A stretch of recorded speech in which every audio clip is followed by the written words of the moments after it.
আমাকে অনেকে জিজ্ঞেস করেন যে আপনি কিভাবে উদ্যোক্তা হয়েছেন, আপনার গল্পটা কি। আমি তো নিজের বলার মতো গল্পে অনেকের গল্প শেয়ার করছি, অনেকের গল্প এনে আমি শোনাচ্ছি, কিন্তু অনেকেই জানতে চান যে আমার গল্পটা কি, এবং আমার গল্পটা হয়তো আপনাদের কাউকে কাউকে কিছুটা অনুপ্রেরণা দিতে পারে। সেই জন্য আমার গল্পটাও আপনাদেরকে একটু শেয়ার করার চেষ্টা করছি যে আমি কিভাবে উদ্যোক্তা হলাম এবং আমার জার্নিটা কেমন ছিল। মোটেও সহজ কোনো জার্নি ছিল না। আমি একেবারে গ্রামের একটা ছেলে, গ্রাম থেকে উঠে আসা। এসএসসি পর্যন্ত আমি গ্রামে লেখাপড়া করেছি, যৌথ পরিবারে বড় হয়েছি।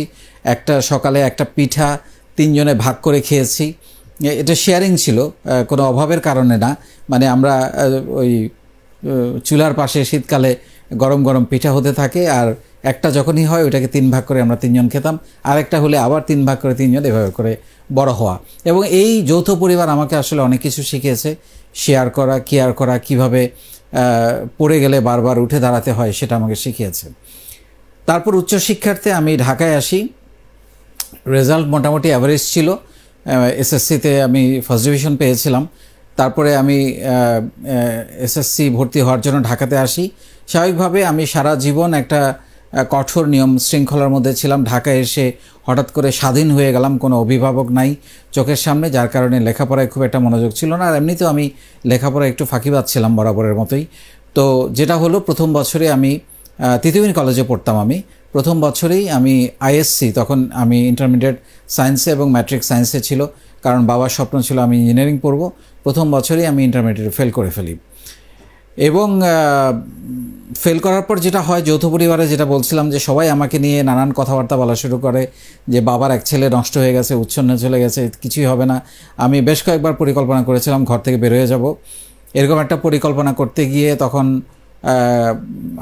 যখন ভাবছিলাম যে এত কথা আমি নিতে পারছি না, আমার কষ্ট হচ্ছিল, যদিও এই পরিস্থিতির জন্য সম্পূর্ণ আমি দায়ী, কারণ আমি লেখাপড়া করি নাই, তারপরেও এত কথা আমি নিতে পারছিলাম না।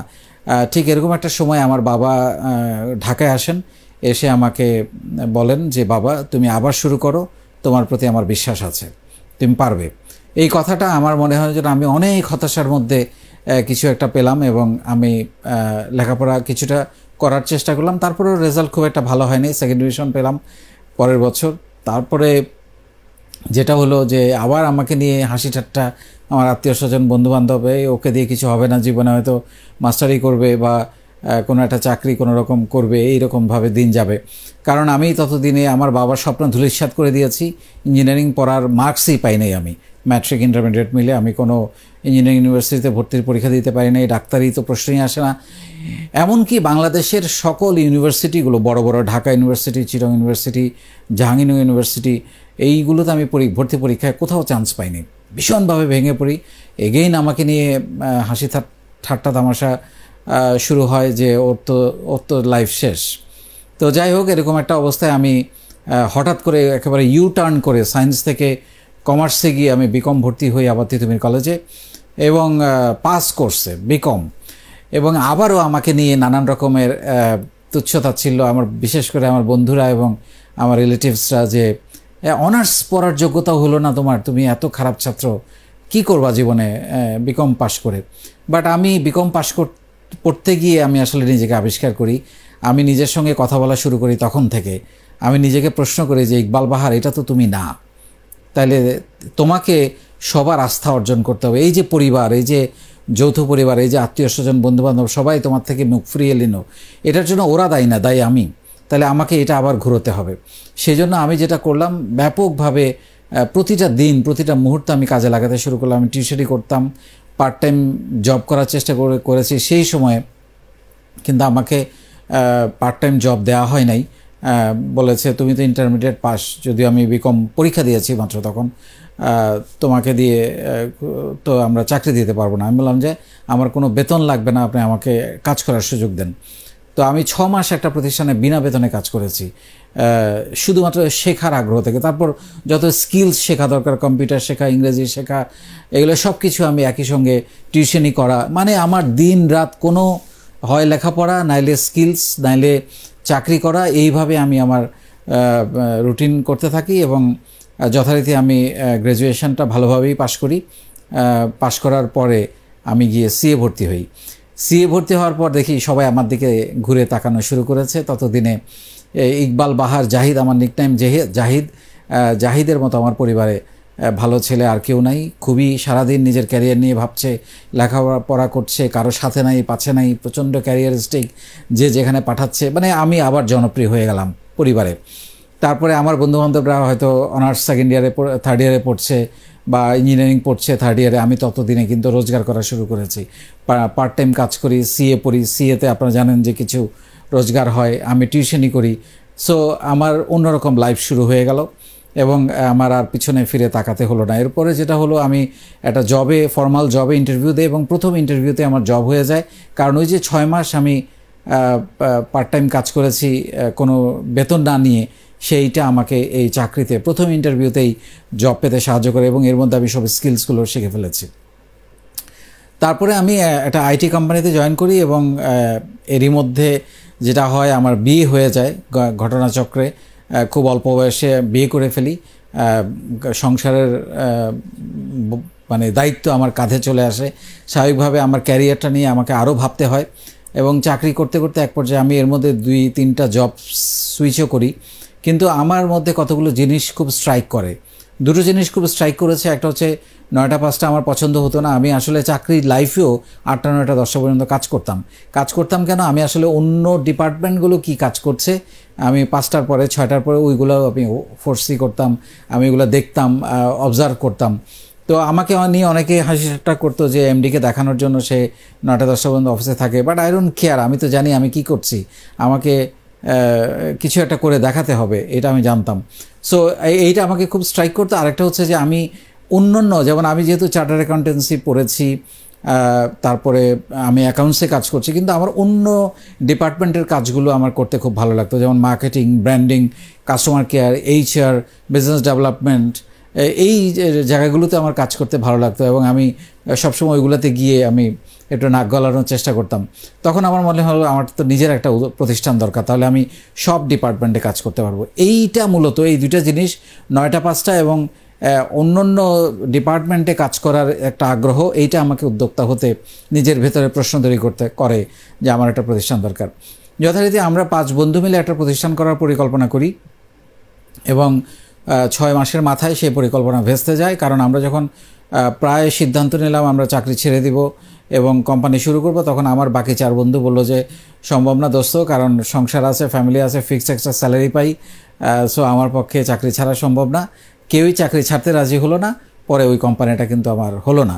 এরপর আমি আরও একটা উদ্যোগ নেই, আরও 1-2টা ছোটো ছোটো উদ্যোগ নেই, যেগুলো ফেল করে। পরবর্তীতে আমি একটা উদ্যোগ নেই যেটার বয়স প্রায় 17 বছর শেষ হয়ে গেল, অপটিম্যাক্স কমিউনিকেশন। এটা একটা ন্যাশনাল ব্রডব্যান্ড ইন্টারনেট কোম্পানি। এইটার আমি উদ্যোগ নেই এবং এইটা বাস্তবায়নের কাজ শুরু করি এবং আমি একই সঙ্গে জবও করতাম, আবার এই বিজনেসটারও আমি শুরু করি, পাশাপাশি পার্ট টাইম বিজনেসটাও শুরু করি। আমি তখন একটা মাল্টিন্যাশনাল কোম্পানিতে কাজ করি, সিঙ্গার বাংলাদেশে জেনারেল ম্যানেজার হয়ে যাই খুব অল্প বয়সে। কারণ আমি আসলে যেখানে যে কাজ করতাম ভীষণ মনোযোগ দিয়ে 100% ডেডিকেশন দিয়ে কাজ করতাম, যার কারণে আমার খুব বেশি কষ্ট করতে হয় নাই প্রমোশন পেতে, ভালো বেতন পেতে, অফিস থেকে নানান ফ্যাসিলিটিস পেতে আমার খুব বেশি সময় লাগে নাই। যেখানে যেতাম আমাকে খুব পছন্দ করতাম, আমাকে ছাড়তে চাইতো না, কারণ আমি কাজে খুব স্কিলড ছিলাম। পড়ালেখায় হয়তো ভালো ছিলাম না, কিন্তু কাজে খুবই স্কিলড ছিলাম। তো যার কারণে এরপরে হঠাৎ করে আমার অপটিম্যাক্সের, মানে আমি যে কোম্পানিটা শুরু করি সেটারও কিছু ক্রাইসিস শুরু হয়। কোম্পানি চলছিল না, লসে যাচ্ছিল, ব্যাংক লোন ছিল, ডিফল্ট হয়ে যাচ্ছিলাম, নানান কারণে একটা ব্যাপক খারাপ পরিস্থিতির মধ্যে আমার বাবা ওই মুহূর্তে আমার হাতের উপর মারা যান এবং আমার ঘোর অন্ধকার চারিদিকে। আমার বাবার প্রপার্টি কোথায় কী আছে আমি কিছু জানি না, কিছুই বলে যান নেই, হুট করে মারা গেলেন। এর মধ্যে আমার কোম্পানি যে স্বপ্ন দেখেছি সেটাও যে কোনো মুহূর্তে বন্ধের পরিক্রম, মানে চলবে কি জানি না, চাকরি করব কি না, এরকম একটা পরিস্থিতিতে আমার পরিবার থেকে বলা হলো যে তোমার এইসব ব্যবসা করার দরকার নেই, তুমি চাকরি করো, মাল্টিন্যাশনাল কোম্পানি, খুব ভালো বেতন, অফিস থেকে গাড়ি পাচ্ছ, এভরিথিং সেট, আমাদের কিছু দরকার নেই। এবং আমি তো ঘুমাতে পারি না, আমার ঘুম আসে না, সারা রাত আমি জেগে থাকি যে এটা তো হতে পারে না, আমার এত বড় স্বপ্ন, এরকম একটা কোম্পানি আমি ফর্ম করলাম, এখন সেটা চলছে না বলে আমার এত বড় স্বপ্ন নষ্ট হয়ে যাবে, এটা তো হতে পারে না। এক পর্যায়ে আমি আমার লোভনীয় চাকরি ইস্তফা দিয়ে রিজাইন করে আমি আমার প্রতিষ্ঠানে বসি এবং দিন রাত নানান পরিশ্রম করে আমি প্রায় 18, 19, 20 ঘন্টা কাজ করতাম। পরিশ্রম করে আমি এই কোম্পানিটাকে আলটিমেটলি ঘুরে দাঁড়ায় এবং আপনারা দেখতে পাচ্ছেন এখন এটার বয়স 17 বছর পার হয়ে গেছে। সো এরপরে আমি আরও বেশ কিছু উদ্যোগ গ্রহণ করি। আরও 2-3টা উদ্যোগ আমি নিয়েছিলাম যেগুলো কিছুদিন চলার পরে ফেল করেছে। এরপরে আমি আরও কিছু উদ্যোগ নেই। Aladdin.com একটা ই-কমার্স, শেরেবাংলা 64 আরেকটা ই-কমার্স আমি করেছি। তারপর স্কিল আপ বাংলাদেশ একটা করেছি আইসিটি ট্রেনিং নিয়ে। সো এরকম আরও কিছু উদ্যোগ, ছোট ছোট উদ্যোগ আমি গ্রহণ করি যেগুলো নিয়ে এখন কাজ করে যাচ্ছি এবং প্রতিনিয়ত একটার পর একটা উদ্যোগ নিয়ে কাজ করে যাচ্ছি আল্লাহর রহমতে। তো আসলে যে পুরো বিষয়টাতে যেটা, এবং এর মাঝখানে আরও অনেক শখের কাজ ছিল। আমি কিছুদিন টেলিভিশনে খবর পড়েছি, এটা একটা আমার শখ ছিল, অনেক আগে শখটা ছিল, 10-15 বছর আগে। তখন এই শখটাকে মাটি চাপা দিয়েছিলাম। যখন একটু সেটেল হয়ে দাঁড়িয়েছি তখন মনে হলো এই শখটাও পূরণ করি, সেটাও করা হয়েছে। এবং আপনারা জানেন আমার আরেকটা প্রতিষ্ঠান আছে ইউটিভি লাইভ, যেটার মধ্য দিয়ে আমি এই মুহূর্তে কথা বলছি, সেটাও আরেকটা নতুন উদ্যোগ। এরকমভাবে অনেকগুলো উদ্যোগের সঙ্গে আমি আস্তে আস্তে জড়িয়ে পড়ি এবং সর্বশেষ গত 3 বছর ধরে যে উদ্যোগটা আপনারা জানেন সেটা হচ্ছে যে ওই যে বলা হয়েছিল যে আমাকে মাস্টারি ছাড়া কিছু হবে না, সেই দোয়াটা কাজে লেগেছে। আমি সত্যিকার অর্থে মাস্টারি করছি এবং আমি প্রাউড টিচার যে আমার শিক্ষার্থীর সংখ্যা সারা বাংলাদেশে এখন প্রায় 5 লক্ষ। So I am so happy যে এই মাস্টারি করার সুযোগ আল্লাহ আমাকে করে দিয়েছেন এবং বিনামূল্যে সারা বাংলাদেশের মানুষকে 64 জেলা এবং বিশ্বের প্রায় 50টি দেশের মানুষকে, প্রবাসী বাংলাদেশিদেরকে আমি শিখাতে পারছি যে কিভাবে একজন উদ্যোক্তা হতে হবে। এবং আমি হাজারো হাজারো উদ্যোক্তা এর মধ্যে তৈরি করেছি যারা এখন অন্যদেরকে চাকরি দেয়। সো আমি মনে করি যে জীবনে আসলে আমি এই জায়গায় আজকে যতটুকু আমি আসতে পেরেছি আমার বাবা, আমার মায়ের দোয়া, আমার পরিবার তার সহযোগিতা এবং ডেফিনেটলি আমার সততা, আমার পরিশ্রম, আমার লেগে থাকা এবং আমার ডেডিকেশন এটার পিছনে, এবং আমি বলবো আমার লেগে থাকা ভীষণভাবে যে কোনো একটা কাজে, যেমন নিজের বলার মতো গল্প, এটাও লেগে থাকার একটা উদাহরণ। আজকে এখানে মাত্র 164 জনকে নিয়ে শুরু করেছিলাম, 3 বছর ধরে একদিনের জন্য যে প্ল্যাটফর্মটা ঘুমায়নি, আমি প্রতিদিন এটার ক্লাস নিয়েছি।